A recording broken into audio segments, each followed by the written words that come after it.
भाद्रव पूर्णिमा तथा भागवत जन्म। पौराणिक कथा अनुसार मृत्यु भयरू राजा परीक्षित को उद्धार करने को शुकमुनि तांकु भगवान श्रीकृष्णकर जो अमृत आख्यान 7 दिन धरी शुणाई ताहा हेउची श्रीमद् भागवत।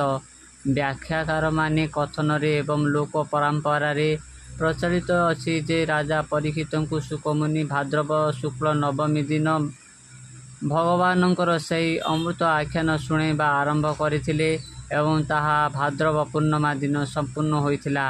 सेतिपाई संभवतः भाद्रव पूर्णमी भागवत जन्म पुण्यतिथि रूपे पालित होई आसुछि। श्रीमद् भागवत भगवानंकर मुख निस्पृत भाव रे सर्वजन स्वीकृत। भागवत पाठ कले समस्त पाप ताप दूर होई थाए। भागवत रे भगवानंकर लीला रूप धाम और महात्मा आदिर वर्णना रही। भगवान अनेक रूप धारण करी नाना प्रकार लीला करिसंती। भागवत तथा श्रवण रे समस्त प्रकार अशुभ तथा जावतीय दुख तथा बाधा विघ्न दूर होई थाए। महर्षि व्यासदेव कृत श्रीमद् भागवत संस्कृत भाषा रे धर्म निपसद मध्य एक सर्वोत्कृष्ट परिणत। यार आध्यात्मिक और काव्यक मूल्यबोध तथा एथिरे वर्णित साधना भक्ति ज्ञान वैराग्य समाज गठन प्रणाली प्रभृति समग्र विश्व पाई अत्यंत उपादेय। यह कहिले अद्वैत हेब नाही कि जे मानवर परम कल्याण निमंते कृष्ण द्वैपायन व्यासदेवंकर उक्त ग्रंथ रचना करिथिले। एही दृष्टि श्रीमद् भागवत ग्रंथ साक्षात भगवानकर परम मंगलमय मूर्ति बोली कहा जाए। भागवत रचना संपर्क में कहुई दिने व्यासदेव अन्य मनस्क भाव में बसिथिबा बेले तांको पाखरे पहुँची नारद मुनि। नारद मुनि व्यासदेव मुह को देखि पचारिले, तुम मुह देखिले मने होउछि तुमे जे भली दुखरे अछ। तुम भली महान ज्ञानी गुणी पंडित ऋषिवरंकर कोणी मन दुख काहेकि? वेद पुराण महाभारत भली महान ग्रंथ जी रचना करिसंती तांको ठारू आउ किए महान अटंती। सेतेबेले नारद मुनिकर कथा शुणी व्यासदेव कहिसंती, हाँ मुनिवर, तुम कथा अनुसारे मु बहुत किछि रचना करि सारिछि, किंतु काहेकि केजाड़ी मो मन रे अवशोष रहि जाइछि। आउर किछि रचना करिबा पाई जदिओ मु वेद महाभारत इत्यादि रचना करिछि, किंतु मु चाहूछि एभली एक ग्रंथ रचना करिबा पाई जाहाकु साधारण लोक माने पढ़ी पारिबे बुझी पारिबे एवं कृष्णंकर गुणगान करी सुखरे रही पारिबे। सेतेबेले व्यासदेव उभयंक आलोचना रे स्थिर हैला भागवत नामक महान ग्रंथ रचना कथा।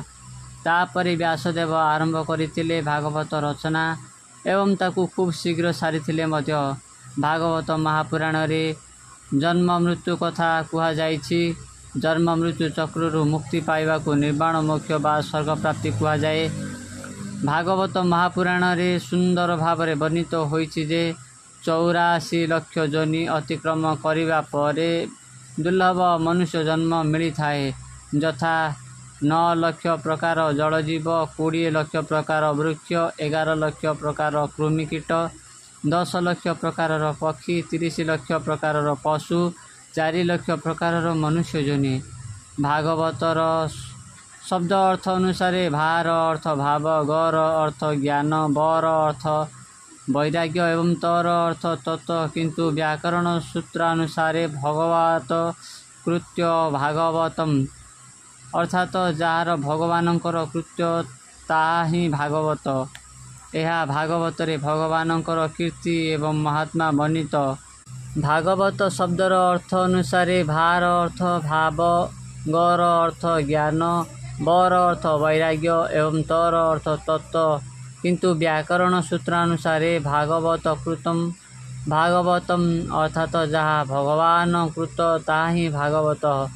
यही भागवत रे भगवानंकर कीर्ति एवं महात्मा वर्णित।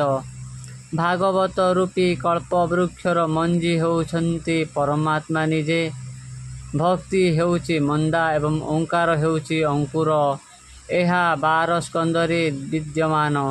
यही वृक्षर शाखा प्रशाखा संख्या हेला 332, जहाँकि भागवतर समुदाय अध्याय संख्या समष्टि। यही ବୃକ୍ଷର ପତ୍ରମାନଙ୍କର ସଂଖ୍ୟା ହେଉଛି 18,000, ଯାହାକି ଭାଗବତର ସମସ୍ତ ଶ୍ଲୋକମାନଙ୍କର ସମଷ୍ଟି।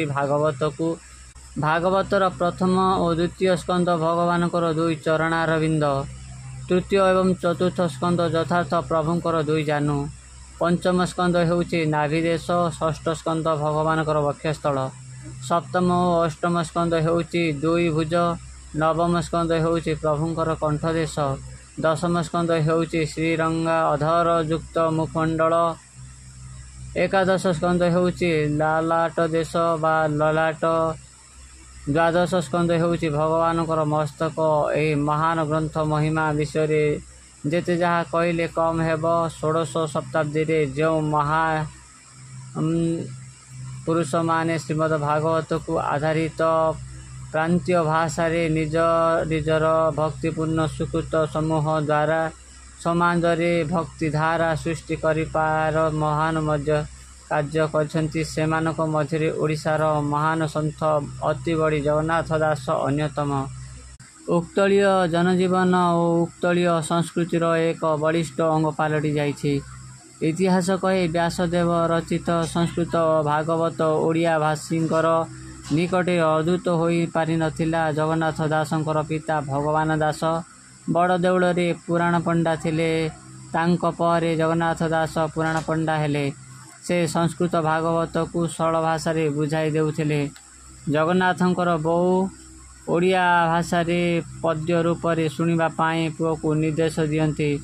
ବିଧବା ମା ବାର୍ଦ୍ଧକ୍ୟରେ ପୁଣ୍ୟ ସଞ୍ଚୟ ଆଶାରେ କୃଷ୍ଣ ଚରିତ ଶୁଣିବାକୁ ଆସ୍ୟ ହେବାରୁ ଜଗନ୍ନାଥ ଦାସ ଜନନୀର ଅଭିଳାଷ ପୂରଣ ନିମନ୍ତେ ଅଧାଏ ପଦ୍ୟ ଅନୁବାଦ ଶୁଣାଇବାକୁ ଲାଗିଲେ।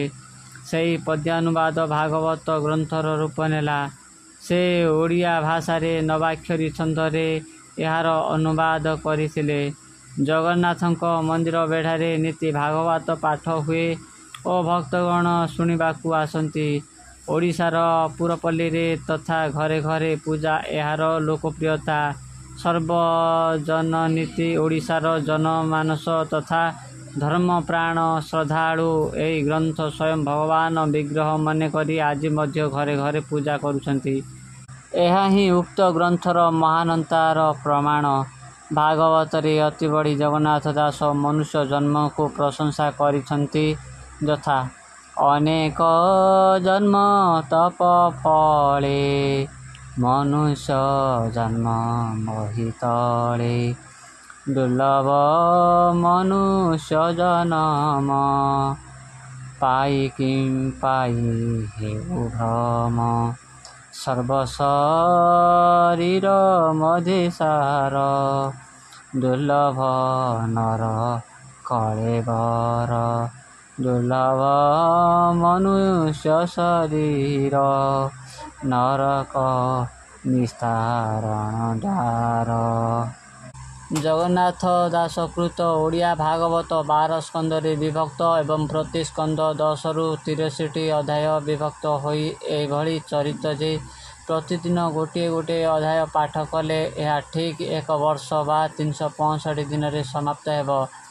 ଭାଗବତ ପ୍ରତି ଓଡ଼ିଆ ଘରେ ସନ୍ତାନ ଜନ୍ମ ହେବା ଏନ୍ତୁଡ଼ିଶାଳରେ ମୁମୂର୍ଷରେ ଶେଜ ପାଖରେ ପଢ଼ାଯାଏ। ଆଗରୁ ବସନ୍ତ ମହାମାରୀ, ହଇଜା ଓ ଗ୍ରାମର ଅନିଷ୍ଟ ଆଶଙ୍କା ଭୟରେ ଭାଗବତ ପାଠ କରାଯାଉଥିଲା।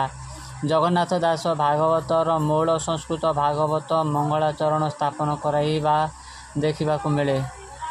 ମଙ୍ଗଳାଚରଣ ବାଗୀଶା ଯସ୍ୟ ବଦନେ ଲକ୍ଷ୍ମୀ ଯସ୍ୟ ସ ଭକ୍ଷ୍ୟସି, ଯସ୍ୟ ସ୍ତ ହୃଦୟ ସମ୍ବିତଂ ତ୍ୱଂ ନୃସିଂହଂ ଭଜେ। ଭାବାର୍ଥ ଯାହାଙ୍କ ମୁଖରେ ସରସ୍ୱତୀ, ବକ୍ଷସ୍ଥଳରେ ଲକ୍ଷ୍ମୀ ଏବଂ ହୃଦୟରେ ଜ୍ଞାନ ବିରାଜମାନ, ସେହି ନୃସିଂହ ଭଗବାନଙ୍କୁ ମୁଁ ବର୍ଣ୍ଣନା କରୁଛି। ବିସ୍ପସର୍ଗ ବିସର୍ଗାଦିନ ଲକ୍ଷଣ ଲକ୍ଷିତମ୍ ଶ୍ରୀକୃଷ୍ଣଖ୍ୟଂ ପରମ ଧାମଂ ଜଗଦ୍ଧାମଂ ନମାମ ତତ୍। ବିସ୍ପର ସର୍ଗ ବିସର୍ଗ ଆଦି ନବଲକ୍ଷଣ ସର୍ଗ ବିସର୍ଗ ସ୍ଥାନ ପୋଷଣ ଉକ୍ତି ମନନ୍ତର ଈଶାନୁକଥା ନିରୋଧ ଓ ମୁକ୍ତି ଦ୍ୱାର ଲକ୍ଷିତ ସମଗ୍ର ଜଗତର ପରମ ଆଶ୍ରୟ ତଥା ବିଶ୍ୱର ଅନ୍ଧକାର ବିନାଶକାରୀ ପରମ ତେଜମୟ ଶ୍ରୀକୃଷ୍ଣଙ୍କ ସାକ୍ଷାତ ସ୍ୱରୂପ ଶ୍ରୀମଦ୍ଭାଗବତକୁ ଆମ୍ଭମାନେ ନମସ୍କାର କରୁଛୁ। ମାଧବୋ ମାଧବା ବିଶୋ ସର୍ବସିଦ୍ଧି ବିଧାୟୁନେ ବନ୍ଦେ ପରସ୍ପରାତ୍ମନ ପରସ୍ପରନୁତିପ୍ରିୟ। ସର୍ବସିଦ୍ଧି ପ୍ରଦାୟକ ପରସ୍ପର ଏକ ଆତ୍ମା ରୂପ ଏବଂ ପରସ୍ପର ସ୍ତୁତିରେ ପ୍ରସନ୍ନ ହେଉଥିବା ମାଧବ ଲକ୍ଷ୍ମୀପତି ବିଷ୍ଣୁ ଓ ଉମାପତି ଶିବଙ୍କୁ ଆମ୍ଭେ ବର୍ଣ୍ଣନା କରୁଛୁ। ମୂକଂ କରୋତି ବାଚାଳଂ ପଙ୍ଗୁଲଂ ହୟତେ ଗିରିଂ ଯତ୍କୃପାତମଃ ବନ୍ଦେ ପରମାନନ୍ଦ ମାଧବଂ। ଯାହାଙ୍କର କୃପା ମୂକକୁ ବାଗ୍ନି କରାଇ ଦେଇପାରେ, ପଙ୍ଗୁକୁ ଗିରି ଲଙ୍ଘନ କରାଇ ଦେଇପାରେ, ସେହି ପରମାନନ୍ଦ ମାଧବଙ୍କୁ ମୁଁ ବର୍ଣ୍ଣନା କରୁଛି। ଯଂ ବ୍ରହ୍ମା ବରୁଣେନ୍ଦ୍ରିୟ ରୁଦ୍ର ମରୁତଃ ସ୍ମରନ୍ତି ଦିବ୍ୟସ୍ତବେ ବେଦୋ ସଙ୍ଗ ପଦ କ୍ରମୋପନିଷଦ ଦ୍ରଗାୟନ୍ତି ଯଂ ସାମଗାଃ ଧ୍ୟାନବସ୍ତିତି ତଦ୍ଗେତନ ମନସା ପଶ୍ୟନ୍ତି ଯଂ ଯୋଗିନୋ ଯଶନ୍तं ନ ବିନ୍ଦୁ ସୁରାସୁରଗଣ ଦେବାୟ ତସ୍ମୈ ନମଃ। ଯାହାଙ୍କୁ ବ୍ରହ୍ମା ବରୁଣ ଇନ୍ଦ୍ର ରୁଦ୍ର ମରୁତ ପ୍ରଭୃତି ଦିବ୍ୟ ସ୍ରୋତ ଦ୍ୱାରା ସ୍ତୁତି କରନ୍ତି, ଯାହାଙ୍କ ମହିମା ସାମ ବେଦ ଗାୟନକାରୀମାନେ ପଦ କ୍ରମାନୁସାରେ ବେଦ ଉପନିଷଦ ପ୍ରଭୃତି ଦ୍ୱାରା ଗାନ କରନ୍ତି, ଧ୍ୟାନ ବିଭୂତି ମନ ମଧ୍ୟରେ ଯୋଗୀମାନେ ଯାହାଙ୍କୁ ଦର୍ଶନ କରନ୍ତି ଏବଂ ଦେବ ଦାନବ ଯାହାଙ୍କର ଅନ୍ତ ପାଆନ୍ତି ନାହିଁ, ସେହି ଦେବଙ୍କୁ ମୁଁ ନମସ୍କାର କରୁଛି। ନାରାୟଣ ନମସ୍କୃତ ନରସୈବ ନରୋତ୍ତମଂ ଦେବୀ ସରସ୍ୱତୀ ବ୍ୟାସ ତତୋ ମୁଦ୍ରୟତେ। ଭଗବାନ ନାରାୟଣ, ନରୋତ୍ତମ ନର, ଦେବୀ ସରସ୍ୱତୀ ଓ ମହର୍ଷି ବ୍ୟାସଦେବଙ୍କୁ ନମସ୍କାର କରି ସଂସାର ଓ ଅନ୍ତର କାରଣର ନାନାବିଧ ବିକାର ଉପରେ ବିଜୟ ପ୍ରଦାନ କରାଉଥିବା ଶ୍ରୀମଦ୍ଭାଗବତ ମହାପୁରାଣ ପାଠ କରିବାର ଉଚିତ। ଗୋବିନ୍ଦ ଗୋବିନ୍ଦ ଗୋବିନ୍ଦ ପଦୁ ଗଡ଼ୁଛି ମକରନ୍ଦ, ସେ ମକରନ୍ଦ ପାନ କରି ହେଳେ ତରିଲେ ବଜ୍ର ନାରୀ। ସେ ବଜ୍ର ନାରୀଙ୍କ ପୟରେ ମନ ମୋର ହୋ ନିରନ୍ତରେ, ମନ ମୋ ନିରନ୍ତରେ ଥାଉ, ଆକୃଷ୍ଟ ବୋଲି ଜୀବ ଯାଉ। ଆଜି ସେହି ମହାନ ତଥା ପବିତ୍ର ଗ୍ରନ୍ଥର ଜନ୍ମଦିନ। ଓଡ଼ିଆ ପୁରପଲ୍ଲୀରେ ଏହା ଭାଗବତ ଜନ୍ମ ଭାବେ ବେଶ୍ ପ୍ରସିଦ୍ଧ। ଏହି ଅବସରରେ ଆମେମାନେ ପ୍ରତ୍ୟହ ଓଡ଼ିଆ ଭାଗବତ ପଢ଼ିବାରେ ବ୍ରତୀ ହେବା। ଓମ୍ ନମୋ ଭଗବତେ ବାସୁଦେବାୟ।